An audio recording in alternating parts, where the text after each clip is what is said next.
droit-droit, droit-gauche. Et on voit bien en fait l'éventration qui part dans le tablier abdominal. Donc ça, en fait, il ne faut surtout pas réparer ça d'emblée, on va faire n'importe quoi. Il est très important qu'elle puisse perdre du poids, cette dame. Donc l'idéal, en fait, c'est de faire une sleeve gastrectomie et pas un bypass. Parce que si on fait en fait un bypass, le risque, si elle fait une occlusion sur son éventration après le bypass, ça peut vraiment être l'objet de complications très graves.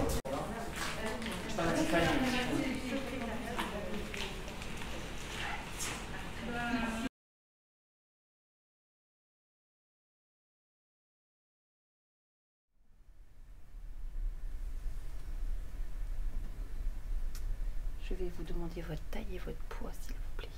1,58. Ouais. Et hier, j'étais à 115,9. Ok. On vérifiera tout à l'heure si vous voulez.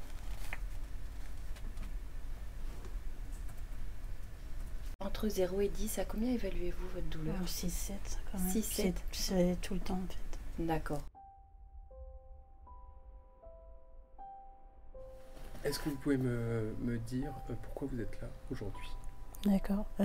Après un accouchement, en fait, il s'est avéré que j'ai une éventration. Et du coup, j'ai fait plusieurs opérations. Et dû à cette opération, on m'a proposé de faire une sleeve pour perdre du poids et pour après enlever l'éventration qui en fait me pèse tout le temps en fait. Cet accouchement, il a eu lieu il y a longtemps. 2014. Et depuis combien de temps vous êtes dans un processus avec l'hôpital justement pour arriver à cette opération? Avant le Covid, j'avais fait tout le parcours bariatrique. Donc j'avais vu psychologue, diététicienne, nutritionniste, j'avais fait des examens et tout. Ici à la Cavale. Et du coup, avec le Covid, malheureusement, il y a eu un petit couac. Il y a un an de ça, j'ai demandé à revoir le chirurgien pour refaire un parcours parce que j'en avais besoin, quoi. Ça avait empiré en plus, donc...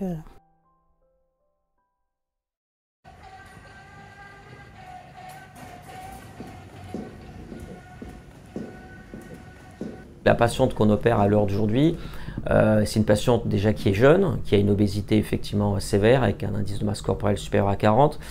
Mais surtout, ce qu'elle présente comme difficulté, c'est qu'elle a une très importante éventration, c'est-à-dire une grosse hernie en fait au niveau de l'abdomen. Or, en fait, cette patiente, je ne peux pas l'opérer d'emblée de cette éventration. Je ne peux pas lui faire une technique classique parce qu'en fait, cette situation d'obésité entraînerait un risque post-opératoire trop important et des difficultés opératoires pour fermer l'éventration, pour fermer le trou. Donc c'est vrai que dans certains cas de figure comme ceci, très particuliers, il est très utile de faire perdre du poids aux patients. Et donc c'est pour ça qu'elle a accepté de partir sur un parcours en vue d'une chirurgie de l'obésité. Et dans 6 mois, 1 an, elle aura perdu entre 20, 30, 40 kilos. Et là, je serai dans de bien meilleures conditions pour pouvoir lui faire une réparation en fait de sa paroi, avec, je l'espère, des suites post-opératoires qui sont simples et surtout un résultat au niveau de la paroi sur le long terme qui soit satisfaisant.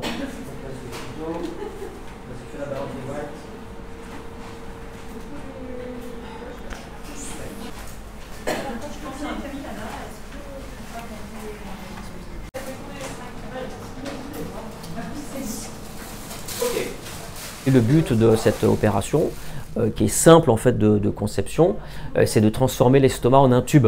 Donc globalement, schématiquement, on va retirer les 3/4 gauche de l'estomac. C'est ce qu'on va voir pendant mon intervention, où à la fin, l'estomac dessine un tube qui fait à peu près ce calibre-là. Et bien évidemment, les patients vont manger moins après l'intervention. Ils vont avoir de la restriction alimentaire, ils vont perdre du poids. Dans un premier temps, il est nécessaire en fait pour créer la célioscopie, c'est-à-dire en fait pour gonfler l'abdomen avec du gaz, d'introduire une petite aiguille dans l'abdomen de la patiente pour pouvoir insuffler le gaz et créer ce qu'on appelle un espace de travail. Cet espace de travail va me permettre ensuite d'aller positionner mes trocars, qui sont en fait les espèces de petites cheminées à travers lesquelles on va passer les instruments pour pouvoir opérer.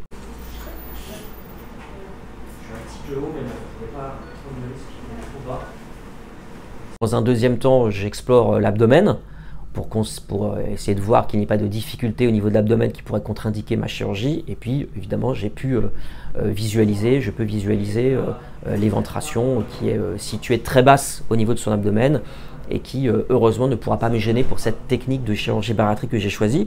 Ensuite je libère l'estomac, hein, la partie gauche de l'estomac, je vais la libérer de ces vaisseaux, d'accord, avec un instrument qui permet de coaguler et de sectionner en fait les vaisseaux.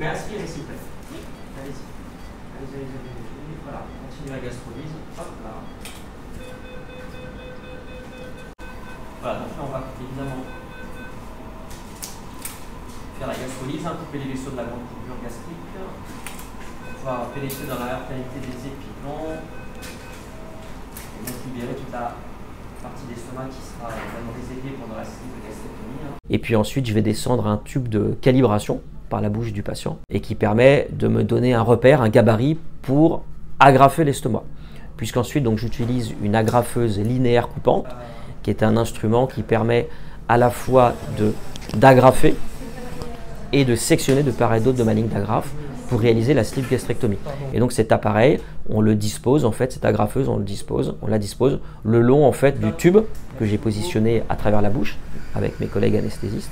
Et ça permet donc de calibrer comme ça progressivement l'agrafage de l'estomac jusqu'à ce que l'entièreté des 3/4 gauche de l'estomac soit définitivement désolidarisée en fait de la future sleeve gastrectomie. Et ensuite, je vais faire un petit surjet, en fait, renforcer, on va dire, la partie supérieure de ma ligne d'agrafe de la sleeve gastrectomie. Je vais tester l'étanchéité de la ligne d'agrafe avec mes collègues anesthésistes qui poussent du bleu à travers la sonde que j'ai positionnée. Puis je retire la sonde. Je vérifie qu'évidemment il n'y ait pas de segment dans le ventre, ce qui n'est pas le cas, hein. Il y a vraiment le champ est exsangue. Et puis je retire la pièce opératoire à travers un des orifices positionnés à gauche de façon propre. Puis ensuite on va fermer la paroi, puis évidemment fermer la peau. Donc vous voyez, c'est une opération qui dure là moins de 45 minutes, pas de souci particulier. Il y a un point dans du corps, Par contre il y a une cipe, hein, donc la cipe...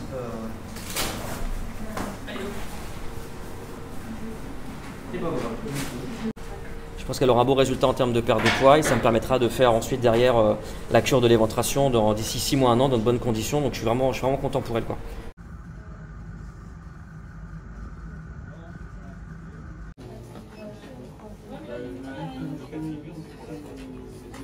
On a une politique de réhabilitation améliorée qui est très marquée, qui est très ancrée. Donc vraiment le but pour cette patiente, c'est la démédicalisation rapide. Voilà, ça c'est un élément qui est très important. Donc une fois qu'elle va sortir du bloc opératoire, elle va aller en salle de réveil. Elle aura le droit de boire dès ce moment-là. Puis ensuite, rapidement, après l'accord de nos collègues anesthésistes, la patiente va remonter dans son lit, en fait, dans mon service de chirurgie, où on va la déperfuser très rapidement, après avoir contrôlé évidemment la douleur. On va pouvoir la réalimenter. D'accord, alors évidemment c'est des choses un petit peu douces au début, mais on la réalimente très tranquillement. On va la lever aussi, on va l'aider pour faire son premier lever, pour qu'elle aille aux toilettes, pour qu'elle aille déambuler dans sa chambre et déambuler dans le couloir. C'est un élément qui est très important. Et ce qui est surtout intéressant, c'est que nous en amont en fait de l'opération, on a anticipé la venue en fait d'un prestataire à la maison qui déjà a apporté à son domicile du matériel pour pouvoir la suivre en post-opératoire en termes d'antalgie, en termes d'anticoagulants, en termes de pansement. Donc les patients, ils arrivent chez eux, ils ne sont pas perdus et ils savent qu'ils vont être gérés par une infirmière qui évidemment reviendra vers nous au moindre problème. C'est toujours des prises en charge par étapes, donc c'est toujours un peu frustrant, on a l'impression que c'est long. Il faut me faire confiance. Moi ce que je vis, c'est le résultat sur le long terme et la sécurité. D'accord ? Et je sais que c'est en passant par là qu'on pourra conjuguer ces deux éléments. Sécurité pour le malade et résultat satisfaisant par rapport à votre problème de paroi.